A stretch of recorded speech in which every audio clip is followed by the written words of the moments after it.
மச்சான் இந்த மாசம் செலவு போக 3000 மிச்சம் ஆயிடுச்சுடா. இந்த மாசம் ஃபுல்லா அதை வச்சுதான் எப்படியோ ஓட்ட போறேன்.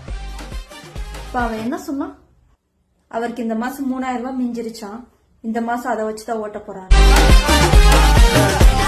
ஓ சரி, நான் இப்ப சொல்றது எழுதிக்க. சரிங்கம்மா. அவன் ரோட்ல நடந்து போயிட்டு இருக்கான். கீழே ஒரு 20 ரூபா கிடக்கு.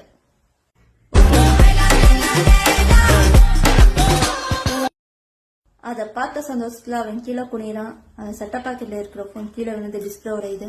அதை மாத்துறதுக்கு 3500 ரூபாய் கேக்குறேன். அம்மா சூப்பர்மா. இப்ப யாருக்கிட்ட அவன் போன் பண்ணி பேசினானோ அவன்கிட்டே ஒரு 500 ரூபாய் இருக்குமாடான்னு கேக்குற நிலைமை அவனுக்கு ஏற்படுது. இது தரமா இருக்குதுங்கம்மா. அவன் பைக் எப்படி இருக்கு?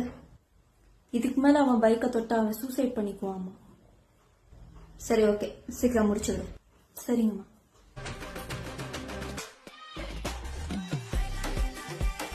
சொல்லி முடிஞ்சு.